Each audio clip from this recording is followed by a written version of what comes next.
I'm probably gonna have to be very careful with my words here, since it's not exactly a good time to be in the defense of someone that the entire gaming community has already deemed to be unsalvageable. But I'm going to make this video as a way for some people to take the opportunity to stop and breathe for a second right before you go back to the conversation. Because it's very easy right now to just rage out on the subject without any second thought. I don't want this conversation to be yet another pirate software bash session, and I'm certainly not going to want this to be a jab at the petition. I instead want to try to take this discussion on a clean slate. If you look at this and still want to bash pirate software, then whatever. I seriously doubt I or anyone else would have any ability to change your mind right now. Although I will try to keep this video very short and to the point so I don't waste your time. But before we get knee deep into Manure, let's have a recap. 11 months ago, a petition was made by YouTube channel Accursed Farms as an initiative to end the practice of making games that you pay for inaccessible once the game company decides it's not profitable anymore. It's a very basic exercise in digital consumer rights, mostly originating on trying to make sure that consumers are buying the game and not a license. At the time, a big focus to help contextualize what makes this petition important is from a lawsuit in June 17th, 2025, involving Matthew Castle and Alan Liu submitting a lawsuit to the Eastern District of California against Ubisoft Entertainment. The Memorandum of Points of Authorities states that Ubisoft allegedly misled purchasers of its video game The Crew into believing they were purchasing unrestrained ownership rights in the game rather than a limited license. Ubisoft's defense tried to point out that at the time of purchase, customers are explicitly notified that they were purchasing a license. And from there, you see where the gaming community wants to try to end this practice so that companies like Ubisoft don't keep getting away with this kind of thing. The controversy for the most part has to do with two videos that were made by Pirate Software, a game developer who, depending on who you ask, is either known as either the guy who made Heartbound or the dude who inspired a lot of people into taking their first step into becoming a game developer. The SKG petition didn't really have a lot of time to start off before he made his two videos, and there were also a handful of streams where he was essentially bashing Accursed Farms for his easy win for lawmakers slide. So it was very easy to take these two incidents and argue that the reason why the petition is unable to complete the signature threshold is directly because of these two videos. These points Thor made for the most part were not exactly the most damning rebuttals in the world. If anything, most of what he did talk about was refuted the day they came out, either because of a factual error in what the movement was trying to do, or just because he pointed out that this will make some types of games like the live service model incredibly difficult to work on as a game developer, which, considering the audience of SKG, you don't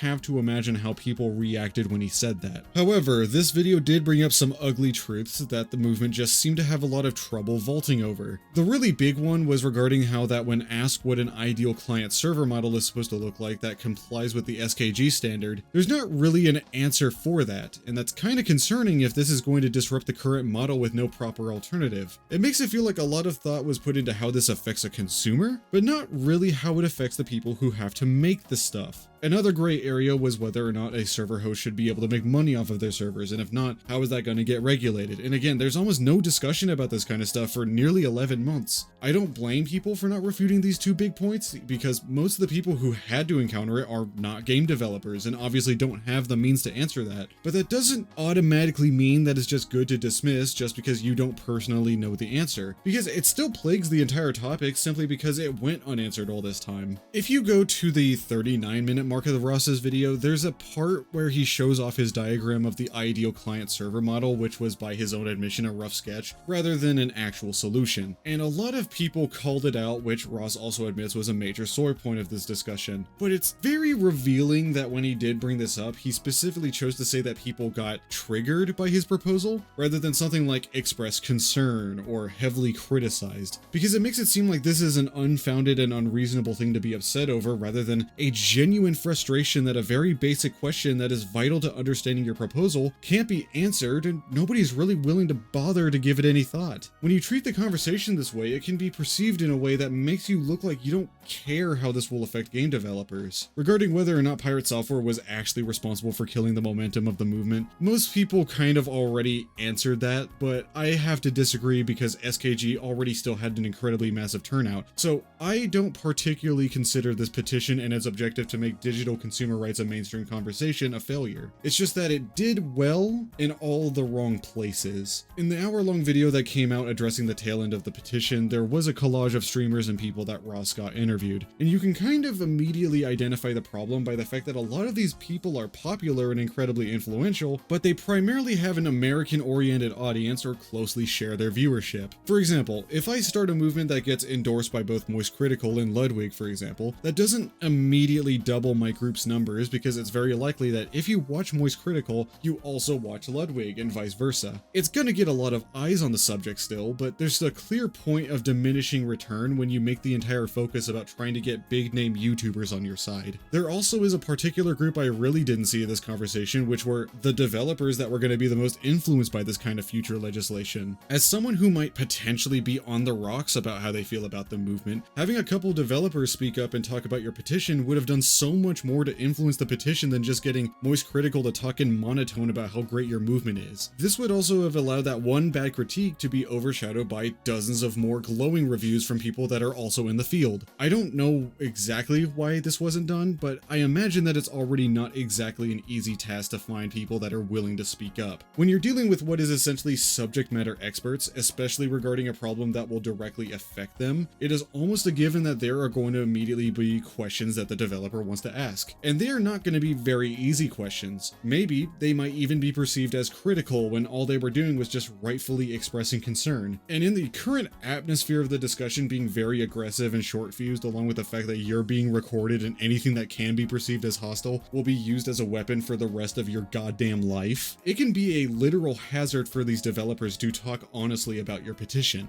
The final thing I'm going to talk about is more or less just a way to wrap this all up, and that's mostly just a couple of things I would really like people to do instead of just resorting to mob mentality because you always have other options. The petition still has quite a lot of time, and even if it still fails, that doesn't immediately mean that you can't just try it again. And you should use what happened as an opportunity to go over some of this stuff. Maybe you can go to a game dev conference and ask around how they feel all about this without the pressure of having to say this in front of millions of people. Personally, I'm kind of confused why Rasa was unwilling to give away some of his responsibilities to other people to the point where it was causing major distress to his abilities to operate the petition. This kind of stuff is not meant to be done by one person, and that's not something to celebrate that he was able to anyway. That was incredibly foolish. You obviously needed help and then refused it, so you can't really blame anybody but yourself that this strained you physically and mentally. And I know that it's very easy right now to just go out on the internet and just lash out at Thor for what he did, but there has to be a point where you have to let it fucking go.